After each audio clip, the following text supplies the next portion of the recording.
P H D کی ہوئی ہے علم حدیث کے اندر، تخریج حدیث میں، اور وہ مفتی صاحب جو ہیں، میں نام نہیں لینا چاہتا، چلے چھوڑ دوں، لیکن سمجھ جائیں گے. بتائیے کیا کہا انہوں نے. ہاں، انہوں نے کہا یعنی کہ اس وہ جو حارثی کذاب مطلوب کی کتاب سے، جس کے 3 مسلسل راوی جو ہے مطلوب و کذاب ہے، مکذوبہ روایت کو لے کر اصول حدیث یہ بیان کیا کہ امام ابو حنیفہ کا اصول یہ ہے کہ راوی فقیہ ہوگا تو حافظ راوی کی روایت کو رد کر دیں گے. یہ اصول بیان کریں. اب ایسا مطلوب یعنی کہ ایسا غلط اصول، غلط روایت سے، اور تخریج حدیث میں پی ایچ ڈی کرنے والے مفتی صاحب ایسا بیان کریں، اور اگر IPLUS والے اس کا رد کریں، تو کیا ہمیں یہ حق، آپ کو یہ حق حاصل نہیں ہے؟ نہیں، ان کو سب سے پہلے وہ پورا واقعہ ثابت تو کریں کہ امام ابو حنیفہ رحم اللہ سے وہ معیار ثابت بھی نہیں، ان کا گڑنت ہے. یعنی جو امام ابو حنیفہ رحم اللہ کی طرف منسوب کرے وہ سب اسکرپٹڈ ہے، کہانی ہے، وہ ان کی بنائی ہوئی کہانی ہے، وہ ثابت ہی نہیں. امام ابو حنیفہ رحمہ اللہ سے بھی وہ چیز ثابت نہیں ہے کہ فقیہ کی روایت کو غیر فقیہ کے پر مقدم کریں گے. بالکل یہ بیکار کی بات ہے. یہ امام ابو حنیفہ رحمہ اللہ سے ثابت نہیں ہے، یہ ان کی بنی ہوئی کہانی ہے. تو کذاب، کئی مسلسل بالکذابین وہ روایت ہے. پتہ نہیں کیسے آپ کہہ رہے ہیں کہ وہ حدیث میں پی ایچ ڈی ہے. کیسا پی ایچ ڈی بھی، کیسا دکتور حدیث میں، جو جھوٹے یعنی پے در پہ کئی جھوٹے کذاب ہیں سند میں، اور اس کو اٹھا کے کوئی دلیل بنا رہا ہے. کیسے وہ حدیث میں کس طرح کا پی ایچ ڈی کر کے رکھا ہو بندہ؟ کفایت ہے. روایت میں تو اصل نقل و سماع ہی ہے نا. روایت جب کوئی کرے گا تو اس میں بہت بنیادی بات روایت میں، دیکھیے وہ محدث کہنے کی بات وہ ایک الگ بات ہے، لیکن صرف جب روایت اور راوی کی بات کریں گے تو اس میں تو جو اصل اور بنیادی بات ہے وہ اس کا صحیح طریقے سے سننا، یاد کرنا اور صحیح طریقے سے نقل کرنا، یہ بہت اہم ہے اور یہی بنیادی ہے. اور اس پر کسی بھی چیز کو مقدم نہیں کر سکتے. جی نہیں، ایک بات اور بھی کہ اگر یہ اصول مان لیا جائے کہ امام صاحب نے کہا، تو یہ اصول فرمان رسول کے خلاف ہے. ابن ابی داؤد بھائی نے تھوڑی دیر پہلے جو حدیث پیش کی تھا نا، رب حامل فقہ لیس بفقیہ، تو خود اللہ کے رسول صلی اللہ علیہ وسلم نے اجازت دی ہے ایک شخص کو جو فقیہ نہیں ہے وہ ایسے ہی آگے نقل کرے. اللہ کے رسول نے کہا ہے کہ یہ حدیث اس کی ذمہ داری وہ آگے پہنچائے، تو اللہ کے نبی نے اجازت دی ہے. اب اس کو لے کر کوئی استدلال کرنے بیٹھ جائے گا، تب آپ جو ہے فقہ کا جو پیمانہ ہے، جو مہارت ہو، اور ناپو گے. لیکن اگر صرف روایت بندہ کر رہا ہے تو آپ اس وجہ سے رد کر دو کہ وہ فقیہ نہیں ہے، تو یہ تو فرمان رسول کے خلاف ہے. یہ منہج ایسا جو فرمان رسول کے خلاف ہے. جو اللہ کے نبی کی حدیث ہے رب حامل فقہ لیس بفقیہ، وہ حدیث اس بات کی دلیل ہے کہ جو غیر فقیہ وہ بھی روایت بیان کر سکتا ہے، اور اس بنیاد پر آپ اس کی روایت رد نہیں کر سکتے کہ وہ فقیہ نہیں ہے. تو یہ بات ذہن میں رکھیے کہ یہ امت میں سے کسی کا بھی یہ موقف نہیں ہے، اب امام صاحب سے بھی ثابت نہیں ہے. کسی کے فہم سے کسی کے فہم کو رد کر سکتے ہیں. کسی کے فہم کے ذریعہ روایت کو رد کرنا یا انتہائی غلط اصول ہے. جیسے یہ ہے کہ کسی امام کے فتوے سے کسی حدیث کی تصحیح و تضعیف کریں آپ، تو یہ بھائی کوئی فقیہ ہے تو بہتر ہے، اس کا فقہ ہے بہتر ہے، اس کے فقہ کو لے کر کے آپ روایت کو کیسے رد کریں گے؟ ہاں وہ راوی جو غیر فقیہ ہے اگر وہ بھی اپنا فہم دیتا ہے تو پھر فقیہ راوی کے فہم کو مقدم کریں گے غیر فقیہ کے فہم پہ، لیکن اس کی روایت پہ کیسے فہم کو مقدم کریں گے؟ جی جی جی کہ اگر یہ اصول ہوتا دنیا حدیث میں تو امام ابو حنیفہ رحم اللہ کے تعلق سے وہ تکلیف دہ اقوال کتابوں میں نہیں ملتے. محدثین نے کسی ایک موڑ پر بھی نہیں کہا کہ اس سند میں امام ابو حنیفہ ہے اور دوسری طرف فلاں اس لیے ابو حنیفہ کو ترجیح دی جائے، بلکہ رد کر دیا ہے. امام صاحب کی ساری روایات کو محدثین نے رد کیا. شیخ البانی نے ایک روایت کو ضعیف کہا، اس کے سارے رجال ثقہ ہے، میں نے محدث فورم پہ پیش کیا تھا، سارے رجال ثقہ ہے سوائے امام ابو حنیفہ رحمہ اللہ کے. کسی بھی راوی پر کوئی آپ انگلی نہیں رکھ سکتے، صرف سند میں ایک راوی آئے گا ابو حنیفہ.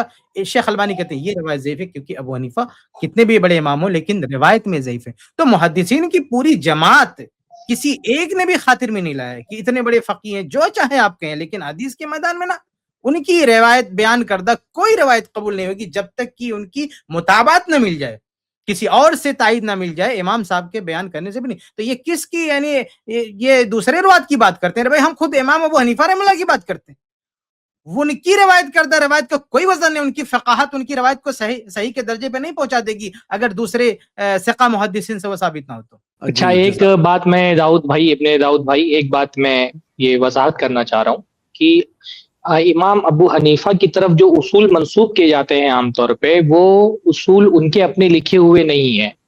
حنفی فقہ میں اور شافعی فقہ میں یہ فرق ہے.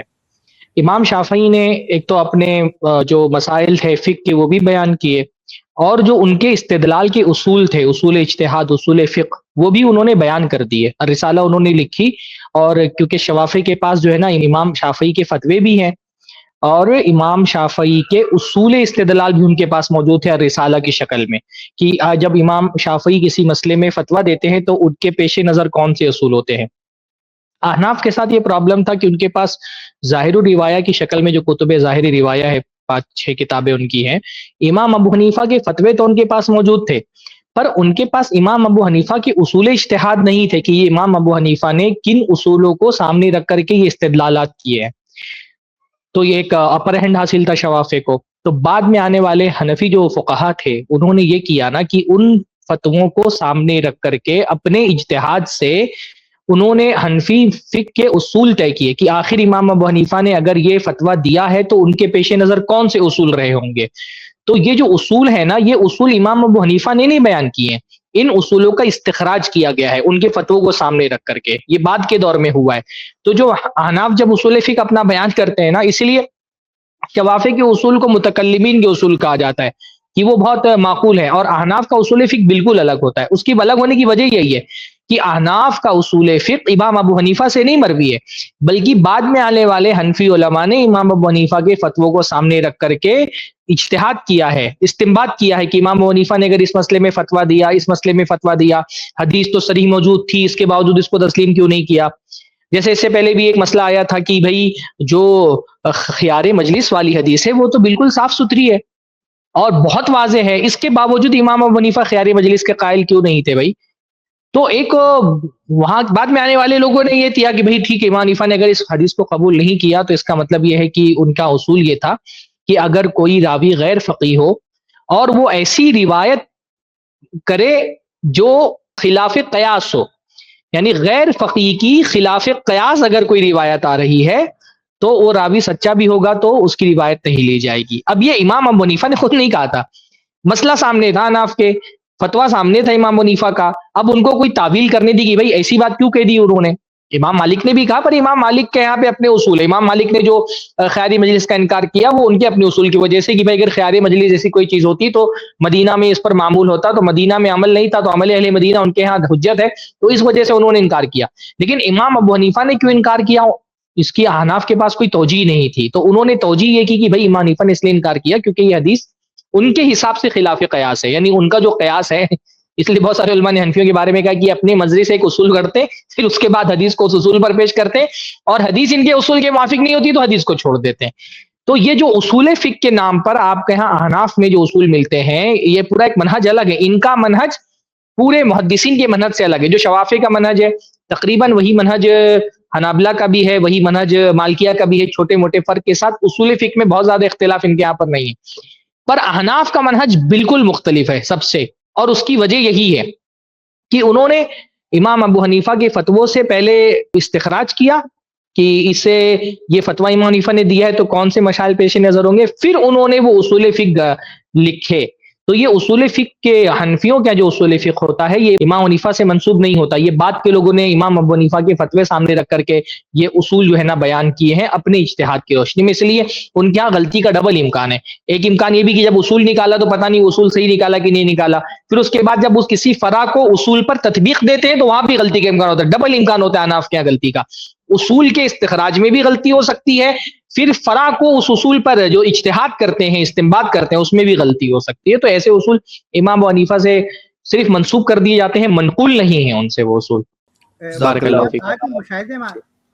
اچھا میں ایک بات ایڈ کر دیتا ہوں، اور ایک بات اور بھی ہے کہ اس جھوٹے واقعے میں جن روات کو کمپیئر کر کے دوسرے سے زیادہ فقیہ بتایا گیا یہ بھی خلاف حقیقت ہے. یہ بھی خلاف حقیقت ہے کہ جو موازنہ کیا گیا نا کہ یہ ان سے زیادہ، حتیٰ کہ ایک صحابی کے مقابلے میں ایک تابعی کو کہہ دیا گیا کہ ان سے فقہ میں ان کو بڑھا دیا گیا. تو یہ بہت ہی واہیات موازنہ ہے. جن لوگوں کو نیچا دکھانے کی کوشش کی گئی، حقیقت ہے کہ وہ حدیث فقہ دونوں میں بہت اونچے درجے کے امام ہیں. جی اچھا میں ایک بات یہ کہوں گا کہ جو آپ نے جو بات جہاں سے بات شروع ہوئی کہ بھائی یہ ڈسکشن جو ہوتے ہیں اور جیسے آپ نے کہا کہ کسی نے کہا کہ پلس مائنس ٹی وی بھائی یہ مائنس نہیں ہے، یہاں پہ صرف پلس ہے. پلس